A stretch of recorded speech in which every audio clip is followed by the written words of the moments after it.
일단 유럽 같은 경우 지금 뭐 이탈리아 얘기도 하셨지만 각국이 각자 상황이 어렵거든요. 네. 그 유럽 중앙에서 뭔가 연방 정부에서 뭔가 그 도와줄 연합제에서 도와줄 힘도 없고 기대가 이제 사라지고 이런 상황에서 과연 이게 얼마나 이 연합체가 그 갈 수 있을 것이냐 우려하시는 분들이 많거든요. 그렇죠. 그게 이제 유럽의 그 핵심인데 이제 통합할 것이냐 아니면 붕괴할 것이냐인데 이 둘 중에 하나 고르기 어려운데요. 저는 통합을 향해서 끊임없이 갈 것이다라고 봅니다. 왜냐하면 유럽은 원래 민주국가라는 게 탄생한 지 얼마 되지 않았고 우리처럼 뭐 5천 년 동안 같이 사는 이런 데도 아니고 분열했을 때 엄청난 탄력수 생길 수가 있기 때문에 지금 한 70년 동안에 계속 해왔던 이런 통합을 통해서 계속 가려고 할 것 같은데 그 이제 유럽도 여러 가지 그 이제 도전과 고비 막 이런 게 있었습니다. 중간에 그러니까 이게 쭉 간 게 아니라 이렇게 가다가 뭐가 문제가 생겨가지고 어려울 때 하나씩 다 양보하면서 돌파하고 했거든요. 그래서 이게 결국에는 경제적인 어떤 그 동기도 있지만 실은 정치 경제적이고 문화적인 요소들이 상당히 중요하다고 저는 특히 유럽을 볼 때도 중요합니다. 생각합니다. 그래서 유럽은 아마도 지금은 그 문제들이 조금 많이 좀 줄어들어가지고 그러니까 12, 13, 14에 아주 중요한 문제들이 생겼잖아요. 그때 실은 유럽 통합을 위한 중요한 진전들이 있었습니다. 특히 이제 금융 시스템 안정성을 하는 거기서도 독일은 절대 양보하지 않은 게 있었죠. 전체 유럽을 위한 채권, 유럽 전체를 위한 채권 뭐 이런 거는 용납이 안 되는 것들이겠죠. 아직 이게 국가를 넘어서 연합으로 가는 근데 이 연합이 그 통화와 재정이 다 통합이 되는 그런 단계로 가는 게 어렵기 때문에 제 생각에는 아마 이 정도 선에서 상당히 오래 끌면서 그래도 이제 향후 2020년 이후에 한 10년 동안 미국과 경쟁을 할 수 있는 이런 나라는 전 중국이라기보다는 아직도 그 유럽 시장이 될 가능성이 아주 높게 보고 있고요. 미국에서는 아직도 중국을 그렇게 대단하게 취급하지 않는 나라들이 있습니다. 왜냐하면 아까 기술력과 미국과 견줄 수 있을 만한 이 덩어리와 이런 사이즈 등등은 실은 이제 유럽이 실은 미국보다 사이즈가 더 크긴 하죠. 다 묶어버리면. 그렇기 때문에 아까 앞으로 향후 주도할 수 있는 4차 산업과 여러 가지 그 기술에 있어서 경쟁은 결국 미국과 유럽이 될 수밖에 없는 상황인데 여기는 지금 이게 통합이 안 돼서 그렇죠. 이 지금 통합이라는 건 좀 정치적 통합까지 그렇죠. 얘기하시는 거죠. 경제적으로는 됐지만 그런 것들을 다 정치 경제 통합을 가기는 아주 어려운 상황이지만 저는 좀 꾸역꾸역 해서 계속 모색하면서 갈 것 같다. 왜냐하면 이제 상황이 안 좋아져서 우리가 통합하지 않으면 안 된다 이렇게 한다면은 갈 수 있다고 보기 되는데요. 그래서 지금 큰 덩어리 미국, 유럽, 그다음에 중국, 일본, 그다음에 뭐 나머지 일본의 신흥국들 요 덩어리들이 앞으로 중요한 플레이로 계속 갈 건데 그래서 유럽 쪽은 저희가 기업 투자, 주식 투자할 때도요. 그 작년에 수익이 한 25%가 나왔습니다. 많이 나왔네요. 많이 나왔어요. 사람들이 잘 모르죠. 그리고 그렇게 올라도 별로 안 좋은 것 같이 느낌이 들죠. 왜냐면 유럽의 그 브렉시트 때문에 영국의 문제, 뭔가 유럽은 되게 복잡한 문제가 많은 것 같은 그런 이미지가 있거든요. 있습니다.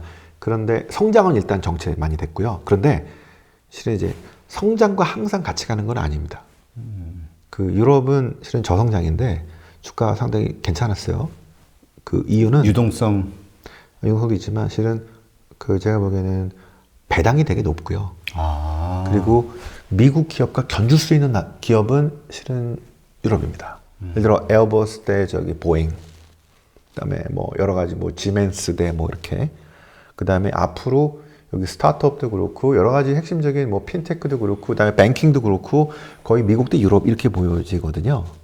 중국은 아직 좀 많이 어리고 이 시장이 크기 때문에 한 잔 또 짜오는 데인데 제도적인 기반이 그 기술도 그렇고 낮기 때문에 미국 기업이 아니면 실은 유럽 기업을 투자하시면 유럽은 그 장점이 그 통합 이것만 볼 게 아니고요. 이 기업이요. HSBC만 보십시오.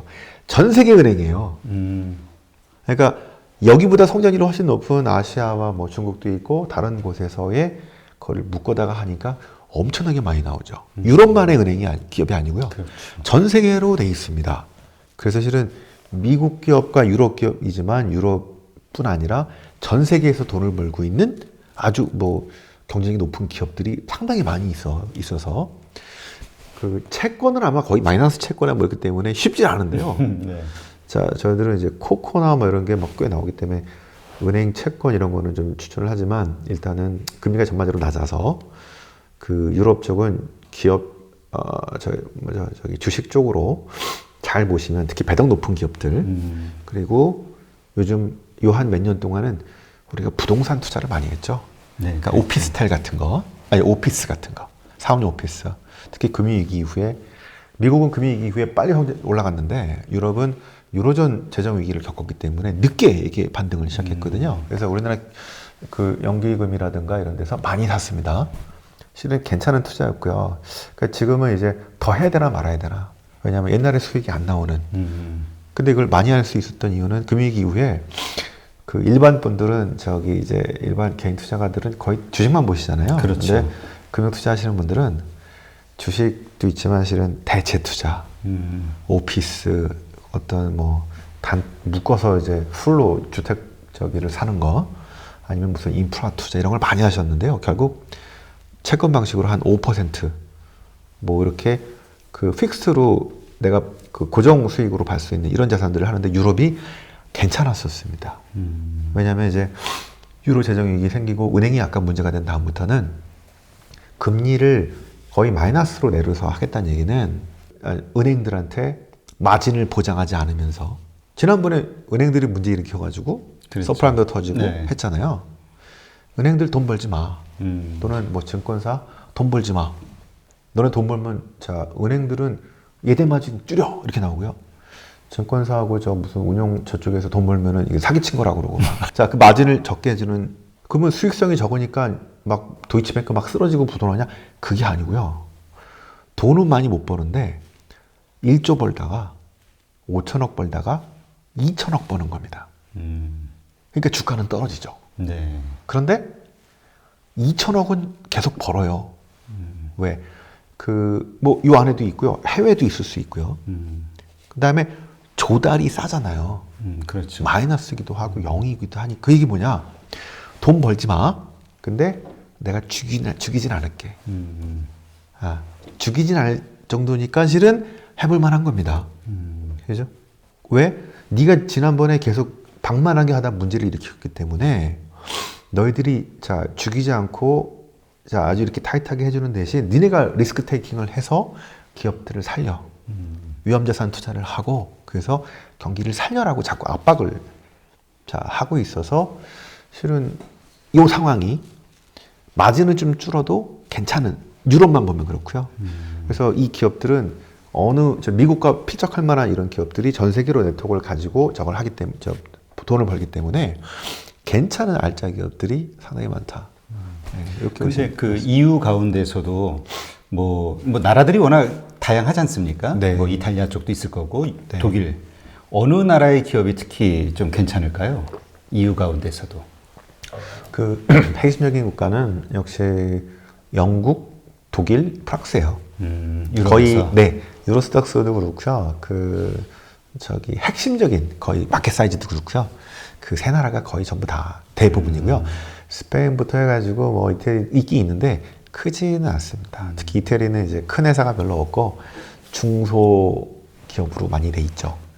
등등으로 돼 있어서 또 뭐 북부도 있긴 하지만 역시 그 세 나라가 핵심인 거고 그래서 브렉시트가 중요하고요.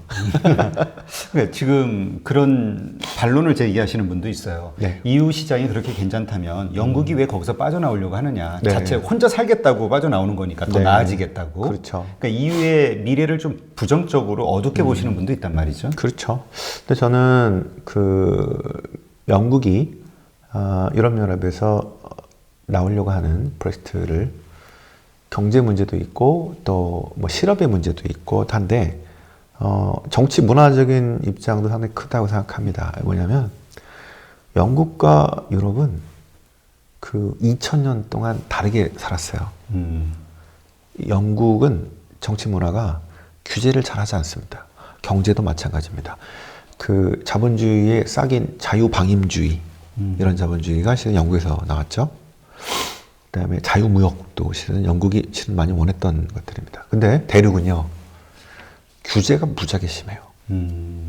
그 모든 걸 다 규제합니다. 지금 유럽연합이 그래요. 그래요. 그래서 이 스타일이 실은 완전히 틀립니다. 요게 법 체계에 그대로 드러나 있어요.